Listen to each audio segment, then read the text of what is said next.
नमस्कार, मैं नियाज खान और आप देख रहे हैं न्यूज एक्सप्रेस। महाराष्ट्र विधानसभा चुनाव की तारीख का ऐलान हो चुका है। 20 नवंबर को मतदान होना है और अब महायुति के बीच सीटों का बंटवारा भी हो गया है। बीजेपी 148 सीटों पर चुनाव लड़ रही है। अब इसी बीच ये खबर भी निकल करके सामने आ रही है कि अगर बीजेपी सबसे बड़ी पार्टी बन करके उभरती है तो फिर एकनाथ शिंदे का पत्ता साफ हो सकता है। उन्हें मुख्यमंत्री के पद से हटा करके उनकी जगह पे बीजेपी की तरफ से कोई मुख्यमंत्री बन सकता है और ज़्यादातर जो चांसेस हैं वो देवेंद्र फडणवीस के हैं। तो इसी पर हम बातचीत करेंगे। बातचीत करने के लिए हमारे साथ वरिष्ठ पत्रकार अमीन अहमद जी मौजूद हैं। अमीन जी, जिस तरीके से अब सीटों के बंटवारा होने के बाद ये जो कयासबाजी लगाई जा रही है कि अगर बीजेपी वहाँ पर सीट अच्छा खासा जीत करके आती है तो फिर एकनाथ शिंदे का जो है वो पत्ता साफ हो सकता है, क्या लगता है? हाँ, ये बिल्कुल क्लियर बात है, क्योंकि बीजेपी का जो पीछे का रवैया है, जो पीछे की जो उसकी राजनीति है,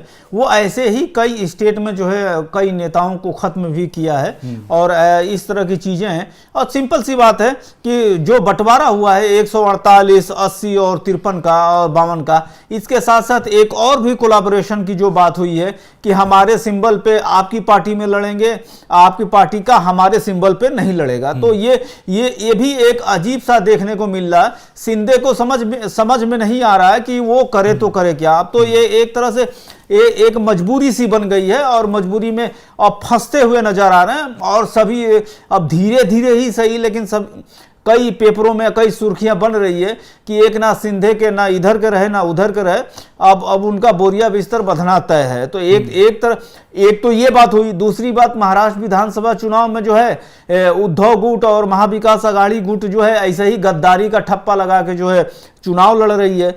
और जो अभी लोकनीति CSDS का सर्वे आया उसमें जो है ये कहा गया कि महायुति महाविकास आघाड़ी में जो फाइट है वो 1 से 2% के बीच में है। इसके मतलब ये हुआ कि महाविकास आघाड़ी लीड कर रही है। तो अब तो ये एक तरह से उनके भविष्य की चर्चा हो रही कि ये राजनीति में अगर उनकी सीटें जो 80 सीटें पे जो चुनाव लड़ रहे हैं, अगर उन्होंने ठीक ठाक बहुमत नहीं लेके आया, अगर 10, 15, 20 लेके आए तो ऐसे ही अमित शाह और या बीजेपी की रणनीति रहती है और सारे पार्टी को विधायकों को अपने में मिला के इनका करियर ही खत्म कर देंगे। अजीत पवार का वैसे भी जो है उनका जो एक ही नशा है कि मुख्यमंत्री बनना, तो वो तो सपना उनका दूर की कौड़ी बन गया, क्योंकि मुख्यमंत्री तो देवेंद्र फडणवीस ही होंगे। तो उनकी भी पार्टी को इस बार सफाया हो सकता है। अगर ठीक ठाक उनको वोट नहीं मिले तो वैसे सफाया हो। आपको याद होगा, ये भी मैं दर्शकों को बता देना चाहता हूं कि लोकसभा चुनाव में जो कमजोर कड़ी गिनी जा रही थी वो अजीत पवार को गिनी जा रही थी। और जो लोकसभा में नुकसान हुआ, जिनको सबसे ज्यादा नुकसान हुआ उसमें अजीत पवार देखे गए। तो विधानसभा में भी उनका जो है कोई उतना बड़ा औरा या उतना बड़ा कद नहीं दिख रहा है, क्योंकि जो है बारामती और ये जो पुणे का इलाका, जो विदर्भ और उसके इलाकों में, जो कोंकण के इलाकों में जो फाइट चल रही है उसमें शरद पवार जो है खुल के आ गए। कल उनका एक सोशल मीडिया पे जो है बहुत ही दिलचस्प जो है एक वीडियो वायरल हो रहा था, जिसमें जो है वो जो है अपने भतीजे अजीत पवार का जो है चश्मा निकालते हैं, फिर उनको मजाक उड़ाते हैं और कहते हैं इमोशनल रो रहा है। वो ऐसा मतलब कि मजे ले रहे थे शरद पवार की दर्शक जो वहां बैठे हुए थे, वो जो है काफी जो है खूब हंसे, खूब तालियां बजी और सोशल मीडिया पे खूब वायरल हुआ। तो ये अजीत पवार और एकनाथ शिंदे की राजनीति क्या कर रहे हैं किसी को नहीं समझ में आ रही। तो कुल मिलाकर के एकनाथ शिंदे का जो राजनीतिक करियर है वो अब बीजेपी के हाथ में है, या तो फिर ये कह सकते हैं कि वो फिर उनके खुद के ही हाथों में है। अगर वो अच्छा खासा सीट जीत करके आते हैं तब तो ठीक है, नहीं तो ये तो पहले से ही शिवसेना उद्धव गुट से तो दरकिनार है ही। अब इसके साथ साथ जो महायुति का हिस्सा बने हुए हैं तो वहाँ से भी इनको हाथ धोना पड़ सकता है। CM पद कि ये जो लालच है और जिसकी वजह से ये सब कुछ महाराष्ट्र में हुआ था, जिस तरीके से वहाँ के विधायकों के साथ मिल करके एकनाथ शिंदे ने बगावत की थी और उसके बाद क्या राजनीतिक हालात रहे वहाँ पे और किस तरीके से इन कुछ सालों के अंदर अंदर वहाँ पे बहुत कुछ बदल गया।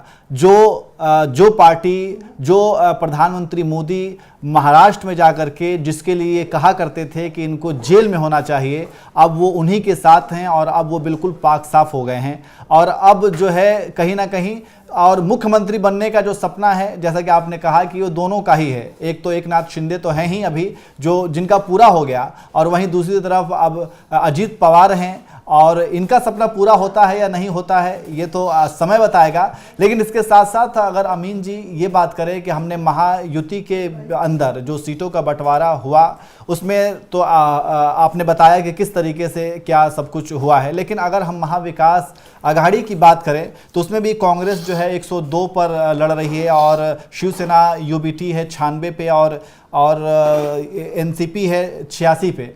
तो क्या आपको लगता है कि इसमें उद्धव को ज़्यादा सीट मिलना चाहिए था कांग्रेस को, क्योंकि अभी जो लहर जो देखी जा रही है वहाँ पे वो उद्धव गुट की ज़्यादा देखी जा रही है, और ख़ास करके जो राजनीतिक जो हलचल वहाँ पे मचे हुए हैं, तो यहाँ पे उद्धव गुट और कांग्रेस के बीच जो सीटों का बंटवारा हुआ है, तो क्या ये सही है? नहीं, मुझे लगता है कि जो कांग्रेस के रणनीतिकार हैं वो हमेशा से फेल ही रहे हैं। वो जहां भी गए हों, जहां भी रहे हों, वहां पे फेलियर रहा है। इसका मैं उदाहरण देता हूं कि मध्य प्रदेश में जो कांग्रेस की रणनीति या जो उसके रणनीतिकार थे, अपनी थाली सजी हुई है और उन्होंने बीजेपी को दे दिया।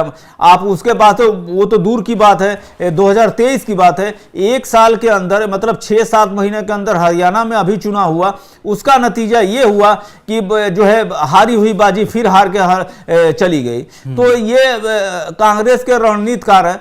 बताइए, जिन दो पार्टियों का, शरद पवार और उद्धव ठाकरे की पार्टी का कोई अस्तित्व नहीं है, वो एक 100 साल पुरानी पार्टी जिसके पास काडर बेस है, जिसके पास सब कुछ है, उससे नेगोशिएशन कर रहा है और वो कांप रहे हैं या डर रहे हैं कि हाँ ठीक है भाई ऐसे कर लीजिए।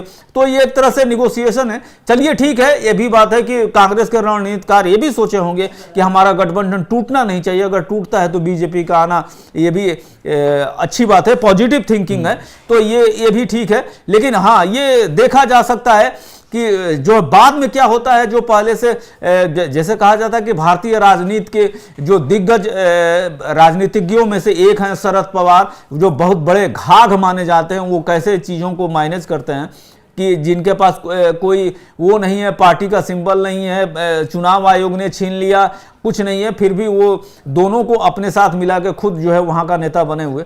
तो अब तो ये देखना होगा, क्योंकि अब तो हो गया, अब बाकी चीज़ें अब 20 तारीख को है, अब कैसे जो है दिवाली बाद और छठ बाद जो है प्रचार होता है, कैसे क्या होता है और किसको कितनी सीटें आती है वो तो बाद में पता चलिए। तो कुल मिलाकर के कहने का मतलब ये है कि अब तो 20 तारीख को जो है महाराष्ट्र विधानसभा चुनाव को लेकर के मतदान होगा, लेकिन इस बीच ये जो बात कही जा रही है और ये जो अंदेशा लगाया जा रहा है कि एकनाथ शिंदे को बीजेपी खा सकती है, खाने का मतलब यहाँ पे ये है कि उनका पत्ता साफ हो सकता है, क्योंकि बीजेपी जो है सबसे बड़ी पार्टी बन करके अगर वहाँ पे उभरती है, अगर महायुति वहां पर सीटों में जीतती है चुनाव में और बीजेपी सबसे बड़ी पार्टी बनकर उभरती है, तो फिर जाहिर सी बात है और ये तय है कि बीजेपी ही अपना कैंडिडेट मुख्यमंत्री पद के लिए उतारेगी और फिर एकनाथ शिंदे का पत्ता साफ हो सकता है। इस तरीके के कयास लगाए जा रहे हैं। क्या होगा ये तो समय बताएगा, और आपको क्या लगता है आप भी कमेंट करके ज़रूर बताइए। फिलहाल इतना ही, नमस्कार।